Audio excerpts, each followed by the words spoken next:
Welcome, everybody, to the January edition of Gateway Guest, our financial and lifestyle specialist interviews. We are honored to have John Geddes with us with Guardian Angel Homes, just one of his many businesses. But say hello, John, so we can see you. Hi, I'm John Geddes. I'm a former attorney.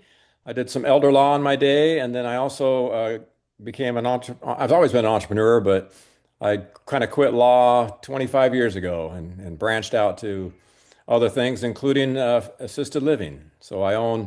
I've been a part of six different assisted livings, and I currently own two establishments in Spokane, Washington, and Richland, Washington, both about 90 to 94 beds each.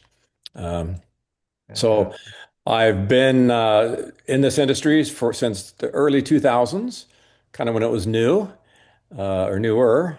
Um, but a little caveat, I am the business guy. I'm not the day-to-day guy. So hopefully, hopefully my senior administrator will join us, Joan, if you have specific questions, but I can certainly answer generic and general type questions as we go along. Fantastic. Well, thanks for that brief intro. And we'll have Joan introduce herself briefly as well. The title of this presentation, this interview, is Choosing the Right Long-Term Care Environment. So we'll be focusing on that aspect. Your award-winning senior care homes will be featuring that and talking more about the ins and outs of selecting the right setting for long-term care. It doesn't always need to be in a facility, a nursing home. It could be in your own home, but we definitely have the background and insights of John and Joan here for the next roughly 30 minutes to learn more together. And uh, a little more introduction, just a little background about John. And this is actually, you could read this right on his website, but he became involved with Guardian Angel Homes shortly after the first campus opened in Post Falls, Idaho.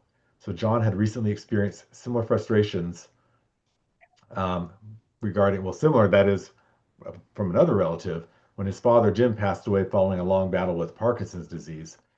And John knew that his father could have thrived in the home-like setting of Guardian Angel Homes. And so, building on his own personal experiences with elderly parents, John is a strong advocate of the aging in place philosophy and utilizes his law background to ensure that each resident who joins the Guardian Angel family keeps every bit of their personal dignity, independence, and freedom of choice. And I think that's fantastic. Also knowing the legal side of things and advocating for people, their rights, privacy, and comfort. Uh, so that's going to I know be you, Tim. I know you have a lot of questions for me specifically, but let me give you just the group and for the people that listen later on, just a quick rundown of why I got involved or how I got involved, kind of follow up on that. My father had early onset Parkinson's disease, and it's what's now known as the Michael J. Fox uh, disease because he got it early and he was so much in the public light. But my father uh, put a major stress on my mother, and we'll probably talk about this later, as the primary caregiver of him in his later years. And so much so that her health was failing. And so she put him in a facility in a small unnamed town in southern Idaho. And I had just graduated from law school and was starting my practice. And so I wasn't really that involved, but I did move back to the same country or the same city as my mother, Coeur d'Alene, and wondered, so you just couldn't take care of dad? And she said, I just really couldn't. It just got so difficult. And I get a call from my father that said, John, come get me, please, pleading with me to come get him. And I just like, oh, as a son, I felt so obligated. I had the heartstrings, pulling at that. I knew it was killing my mother, but yet he said, come get me. I got to leave this place. And and so I talked with my young wife. We had three young kids at the time, and said, "Okay, mom can't do this. Dad just is not having a good experience in this facility." And I will talk about the type of facility it was. It was a nursing home attached to a hospital. Imagine 1940s vintage hospitals with what we used to think of as the nursing homes, and that was that model.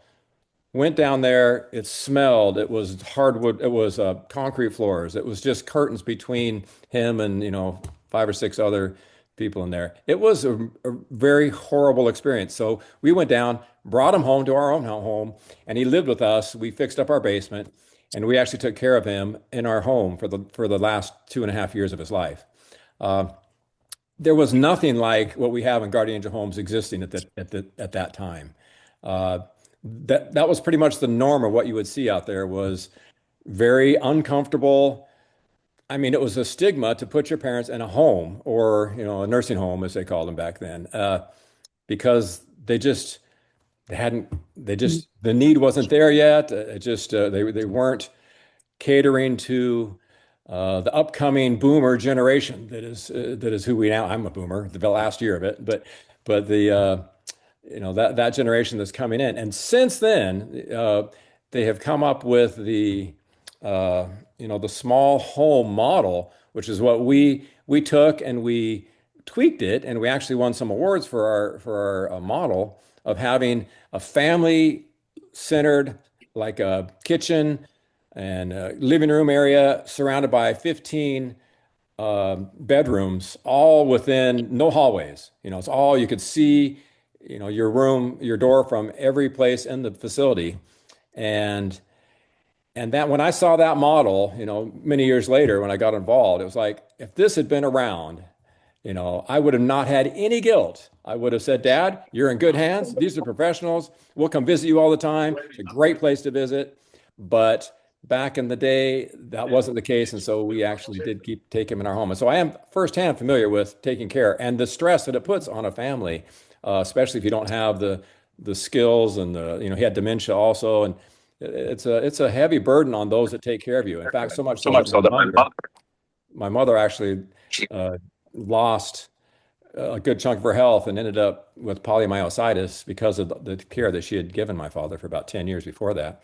And so, anyway, it's bottom line is I'm very passionate about it, and I'd be happy to talk about the type of facilities that are out there to look for. And we are so grateful, so blessed now to have a wide range of options out there. And as the baby boomers are now getting older.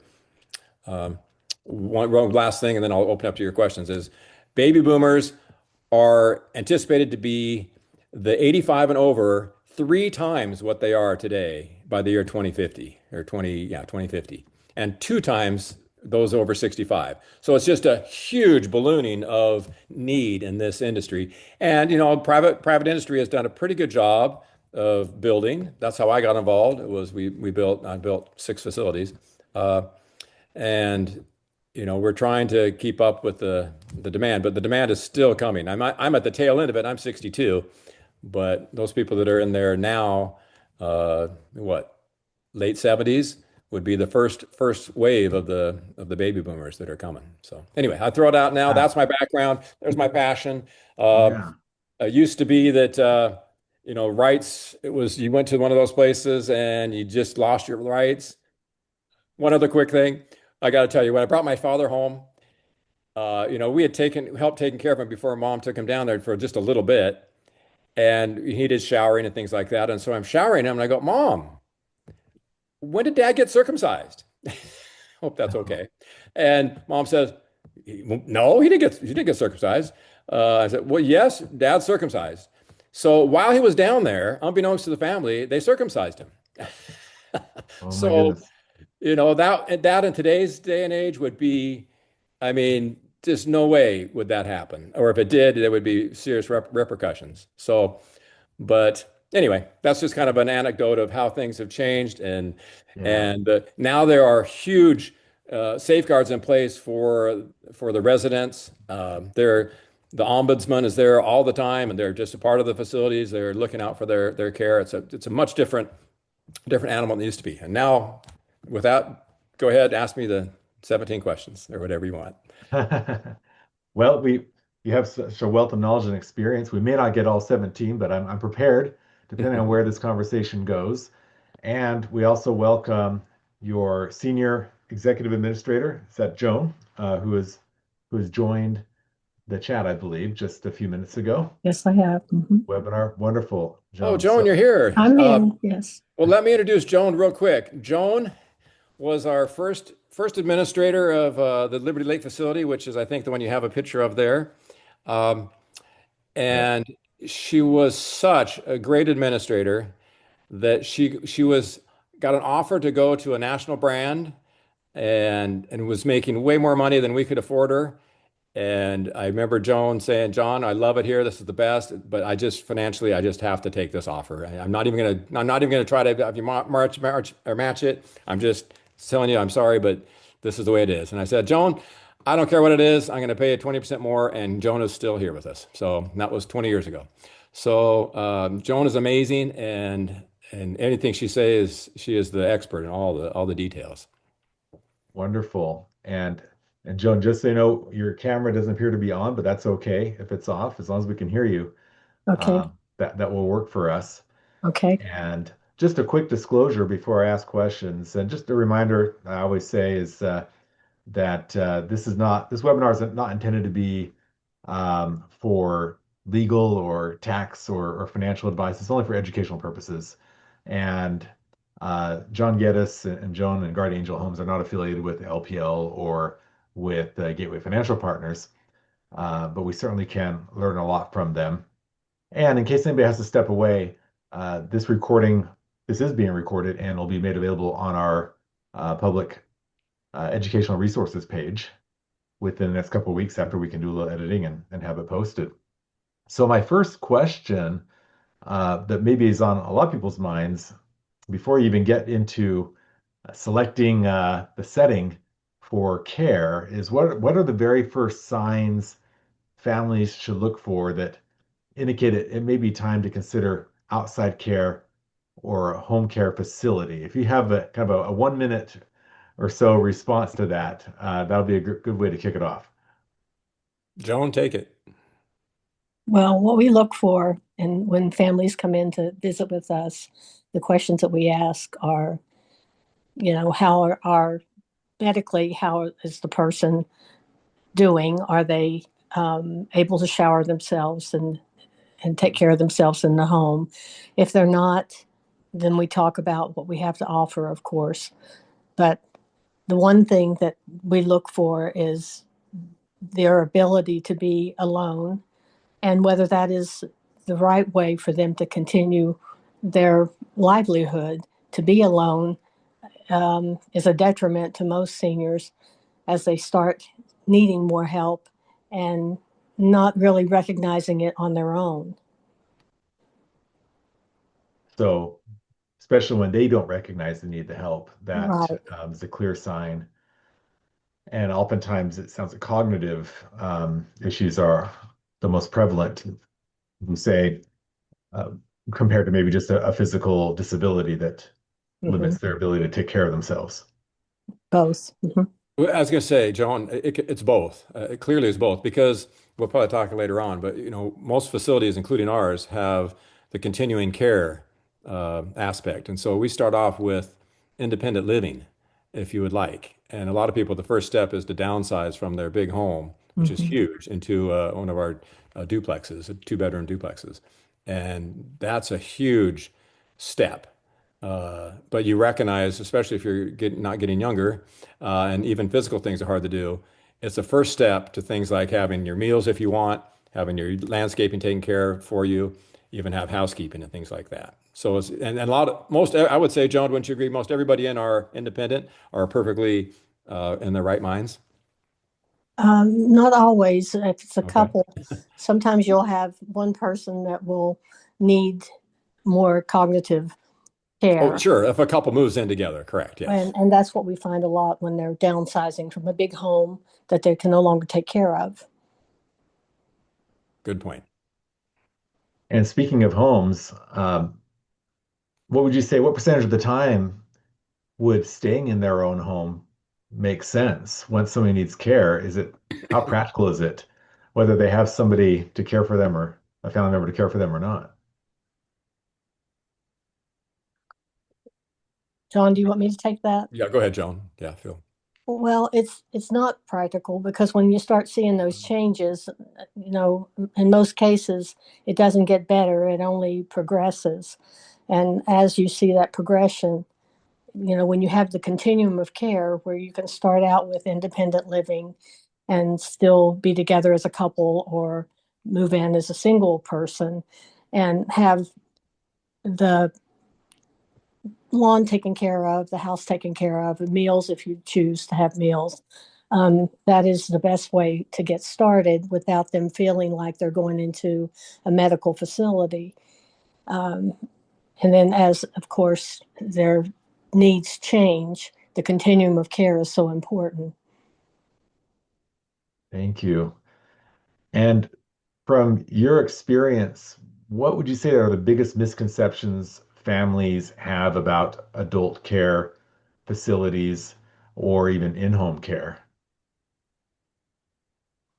Well, I think in a lot of cases, they're concerned because of the stories that they've heard or what they've experienced in the past with the old model that we no longer have in most cases, especially with guardian angel. And when you have, the smaller setting where they can still feel like they're living in a home rather than in a big facility. Yeah, we call them institutionalized. Yes. Those type of long hallways. Long Hmm. hallways are something that you will never find in our facilities. So, Thank you. Now, how can families start the conversation with a loved one who may resist the idea of additional care or a move to a facility? Joan, can I take this one? Yeah, Because I just had absolutely. this with my mother-in-law. Go ahead. She's 93, living in Utah. Her husband just died 6 months ago. He was 94, and they still have their home, really nice home, 2 stories. She's mainly on the main story, but there's still a basement with lots of things down there, and including a couple of bedrooms. And we have been trying to say, wouldn't it be nice if you moved into, a smaller facility? Maybe, I'm thinking of like our duplexes that we have would be a great one. Uh, and, she has her family that comes quite a bit that live close by, but we have tried to just bring it up in a natural way. And it's easy for me because I own a couple of them and she knows that. And the stigma is not there, like it used to be. But she was worried. Here's this which I want to get to. She was worried that I'm going to get there and I'm going to be bored. You know, I'm going to be bored. I don't want to sit and play checkers all day, and things like that. And if we could get her to take the first step of going to an independent where she still has her own kitchen, her own bedrooms, a spare bedroom, all of that, her own garage, they can still drive if they want. Just the yard's taken care of because she has a huge yard and it's a kind of a pain to have the neighbor kids come help her with their yard all the time and things like that. So if we could get her to take that first step, then she gets familiar with the facility, eating, things like that. I think just a much better transition than saying, hey, we're going to put you right into an assisted, because she's totally mentally sharp, so she would not be going into a memory care facility yet. Mhm. But So even before anybody needs care, just looking around and getting a feel for what's out there may not be a bad idea. Maybe I know my nobody wife took her is on at a great time, several trips to visit places. Unfortunately, we never found one as good as we have, Jones. So right? she didn't bite yet. So anyway, uh, down there, couldn't find the independent as well. They had really good assisted, but she didn't want to take that step yet. She definitely Right. needs to do the transition. What are some of the key differences between home care, assisted living, and memory care? And how could families determine which level is most likely appropriate? Do you want the 10-second answer or Jones probably 20-minute answer? 30 seconds to a minute? Okay, the 30-second answer I'll say real quick. It's they don't know. They're not experts. I mean, let's be honest. The family members, they think they know, they don't know. So you really do need to come and have an assessment by a registered nurse or an LPN, whoever is officially, that's their job. That's what they do every day in and out. They know what to look for. And they will place you as you should be. And then tell the family, this is really what you should be. Of course, it's always their decision, but I mean, Joan will tell you, that family misdiagnosis is what people need all the time. all the time. Yeah. There's your 30 seconds. All right, perfect. Then, when you're considering or evaluating a facility, what would you say are the top two or three questions families should always ask during a tour or an interview? Or maybe it's you again, you're touring for yourself, trying to be proactive. Well, in most cases, as we age, people know that they're going to need more care as time goes on. So to ask that they have the continuum of care, which is so important because you don't want to end up in choosing a facility that does not have that continuum of care, and then you're going to make another move out of a community into another community rather than do the transitioning through the facility or the community that you choose from the get-go. Can I break in real quick here? And that's kind of where I came in because initially the nursing home had a big pushback against assisted living, saying this isn't right. You know, people need to move from assisted in the later and on in life to come to our nursing facility to die, basically. Mhm. And we fought, no, we have the right to age in place. And so we typically, when you move into our facilities, that is the last move you will do, and we do end of life care all the way to the end, and provide it in a stable, not having to move environment. And that has been one of my, as a lawyer, one of the big things of advocating for aging in place is what it's called. Yeah, that change is such a stressful thing. Right.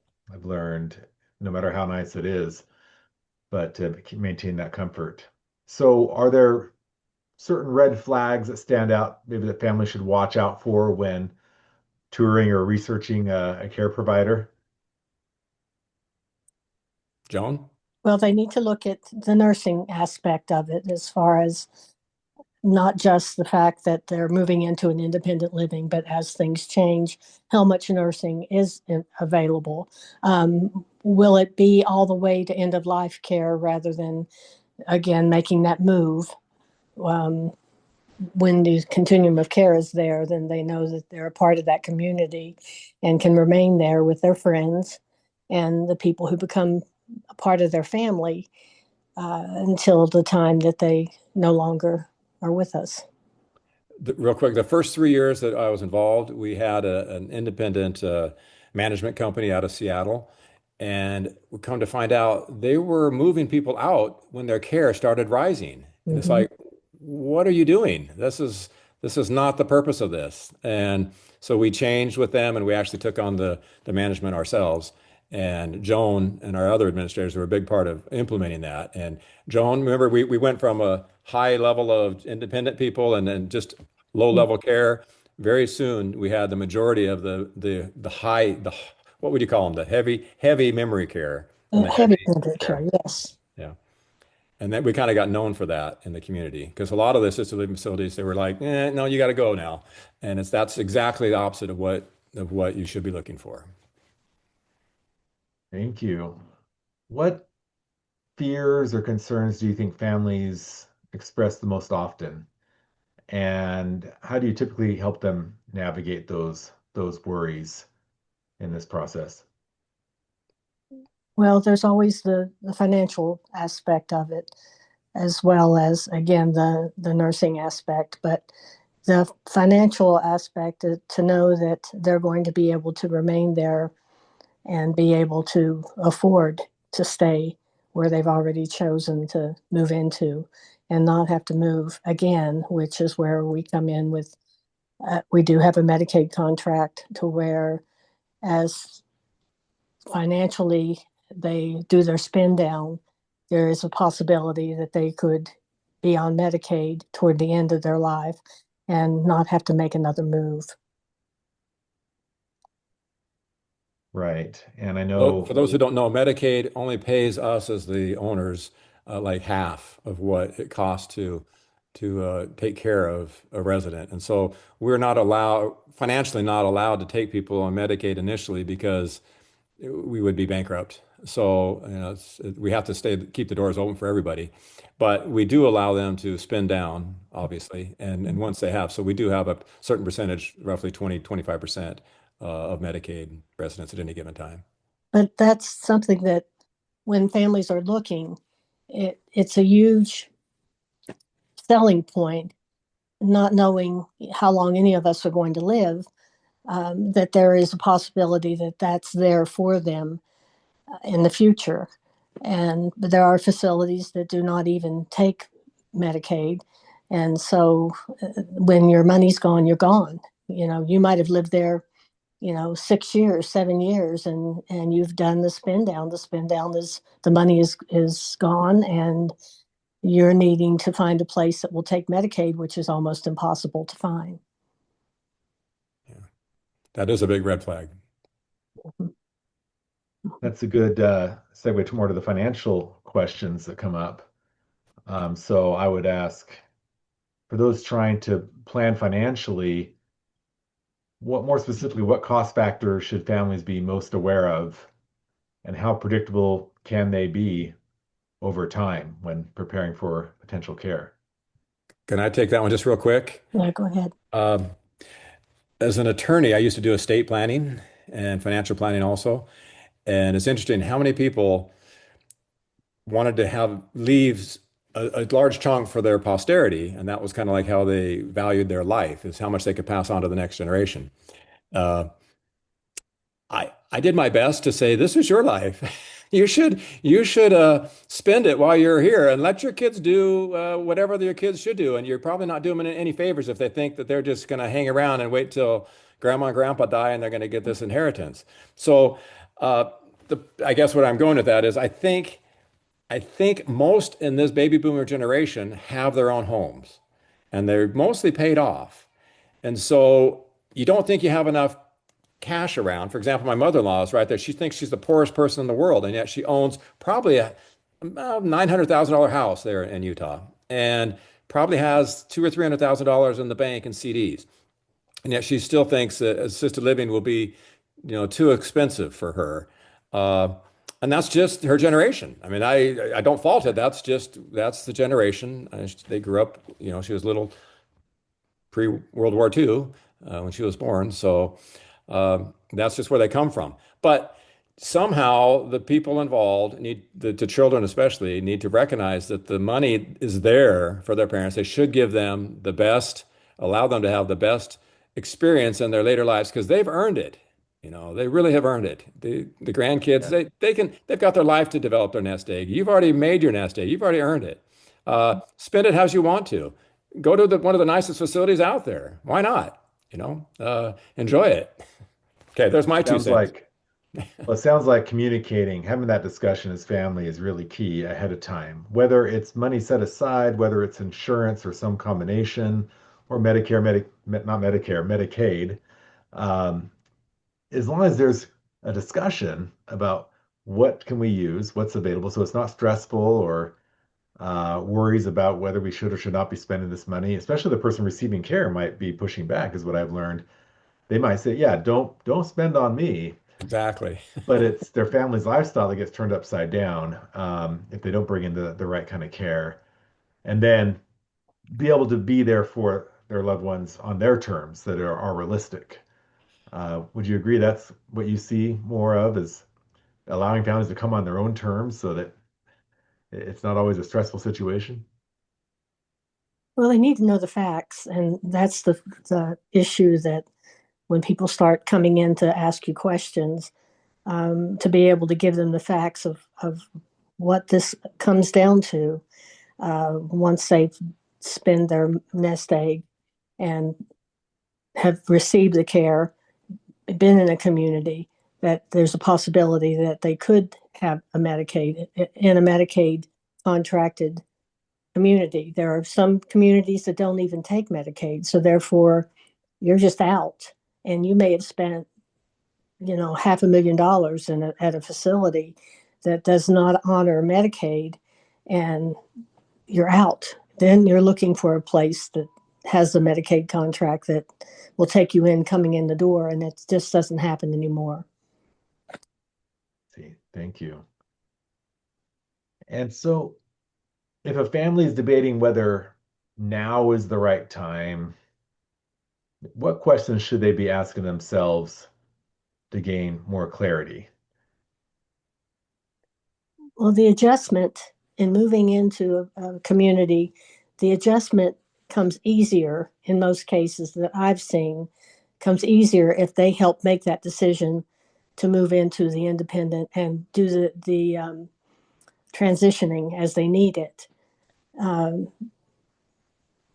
that's not always the case, but in a lot of cases where they're able to help make that decision with their loved ones to come in as independent as possible and then transition. Right, I see. To be able to come in independently is usually the best time.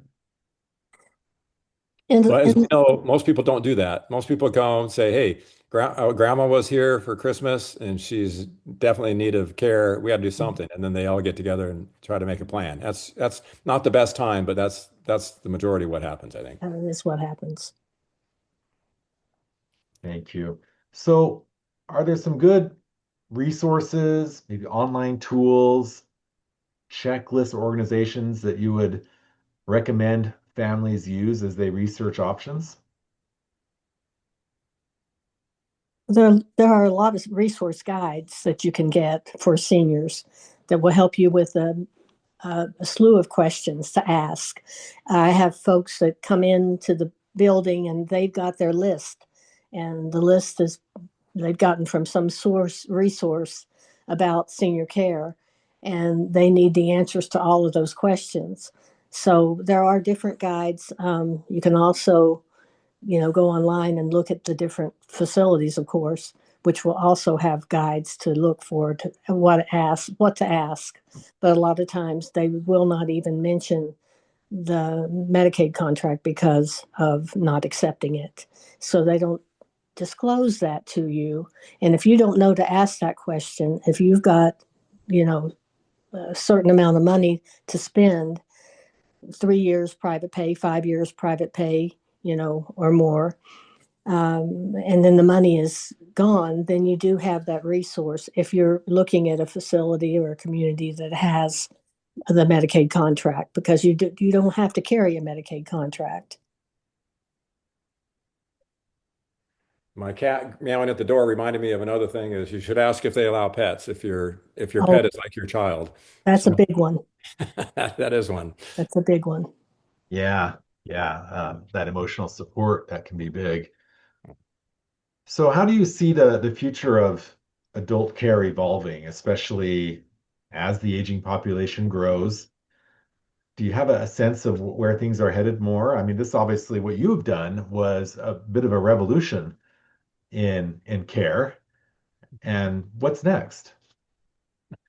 I've, Joan, you probably know all the answers to this. I have my fears. My fear is that Big Brother is going to step in and take care of the problem for us all, and it'll take away the chance to come and on your own decide what you want to do. And I hope that doesn't happen because we know when Big Brother steps in, it's usually not a good thing. So, but Joan, what do you think? What is your thought on that? I agree, John. I think in the future we're headed for massive changes.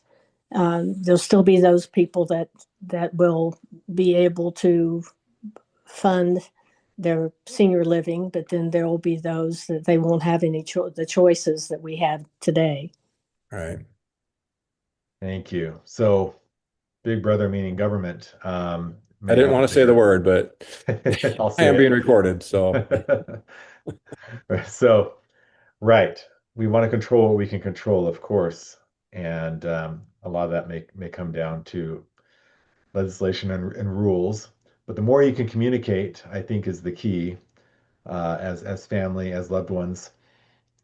I think that's a good time to open up to any questions we have. We have a few minutes to ask John or Joan any questions that might still be on your mind.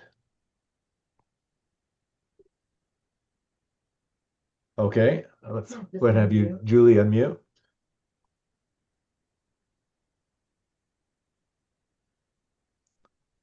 looks like the mic is muted. Yeah, I'm not hearing her. Let's see if I can Boom. help with that. There we are. There we are. Sorry about that. No problem. This was great. John and Joan, thank you so much. And Tim for putting this together. Um, I really have taken a lot of stuff away from this, especially the Medicaid contract information. But we're getting ready to make a big move to Denver. So, John, can you open a guardian angel home in Denver, please? We're looking at a couple places, but Denver is not on the radar. Darn. Your place sounds wonderful. Well, it's wonderful because yes, we have good construction and good designs, but also we have people like Joan that are just Joan spent her whole life and that she just has a heart bigger than I can even describe. And the people, the residents, the families, she walks down the aisle. She's been senior and not actually actively in the facility for the last 3 or 4 years. And people come out, Joan, and give her big hugs, and the family's busy, and they go, oh, Joan, so just make sure you have a good administrator wherever you go, and an advocate for you and somebody that cares, because I mean, as Joan will tell you, it's end of life. It takes a certain kind of people that live for it and thrive on it, like Joan.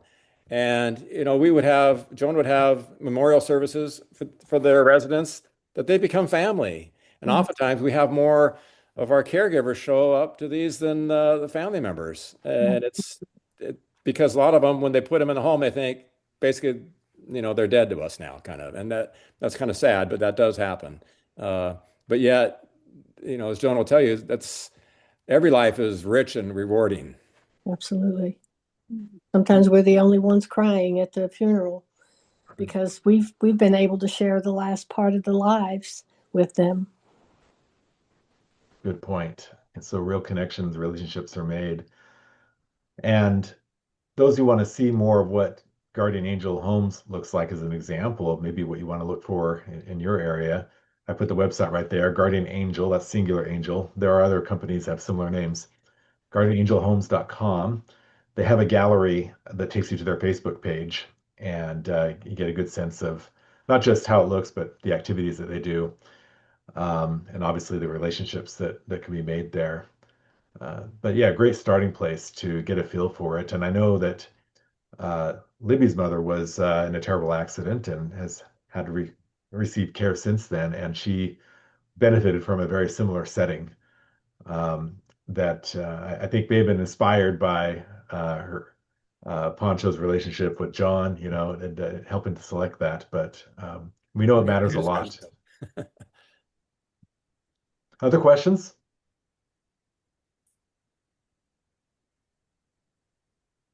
It's a sign of a good interview. No, go ahead. She's okay. I don't know who that is. Hope is my name. Hope. Okay. There we go.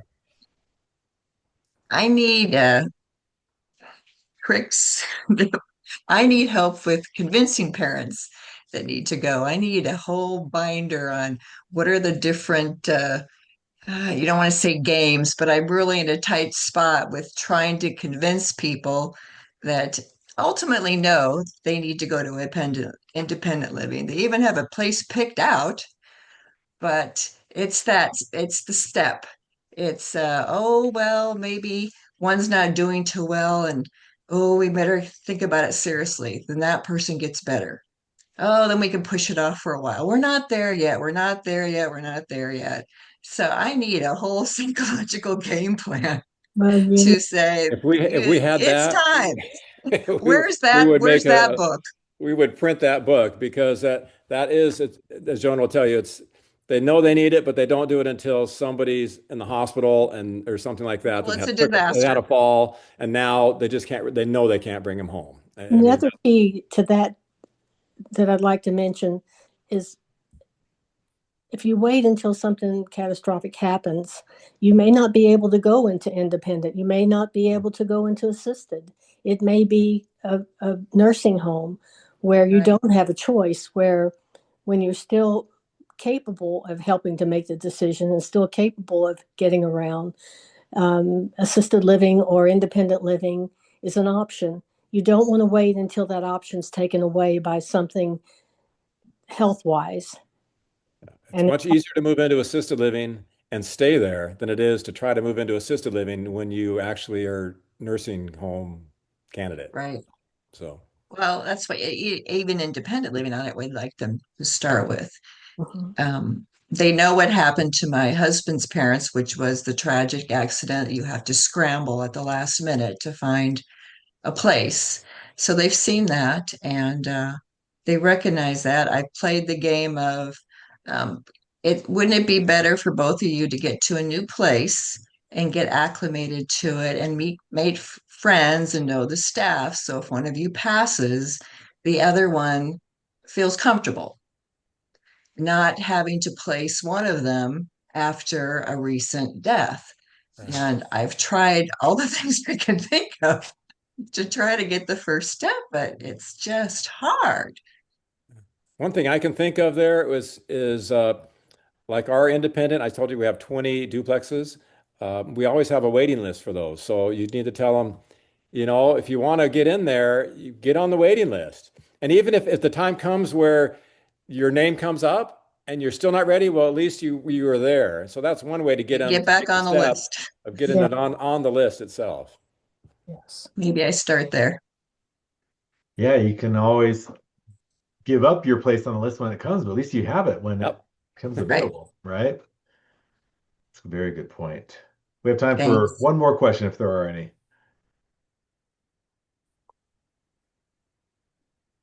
think we got it. All right. Well, we'll stop, I think, at a good time here and say thanks again to John and Joan of Guardian Angel Homes. Very valuable information. We're just scratching the surface. It's so important to keep asking questions. There are lots of resources and people available if you just do some searches to find in your community who can you talk to start planning well. Always use good judgment, but spending more time on it will help you filter out the wrong decisions. And we just really appreciate John and Joan giving us a great example of what may be a good fit for many of our loved ones too. But we're here for you. We thank you, those who are clients, for your trust. And we know this is a very important part of financial planning and legacy, more about protecting a lifestyle, protecting family and culture, and not having it end in tragedy and unnecessary stress and pain. It's all about planning. And so, on that note, I always like to ask one signature question. Name one thing, John and Joan, that if you could live to experience, what do you hope that would be? John. I was going to say, Joan. I put you on the spot. I just had two grandchildren born last week, a day apart in the same hospital. And so they were there together and it was just an amazing experience. So I think the best thing that I hope to do is live around long enough to see them grow up and have the same kind of choices and freedoms that I have experienced in my life, because it's been amazing. Wonderful. Like to add to that, Joan? Well, I agree. I think, family is so important, and to be able to watch your children grow up and become independent and have their families is so important. Wonderful. Thanks again, and also for your questions, everybody. And thanks. Thank you, everybody. Take care. Thank you. All right. Thank Thank you. you. Bye-bye. Nice meeting you, John and Joan. You too. Bye. Good luck. Thanks, Tim. Thanks, Lib.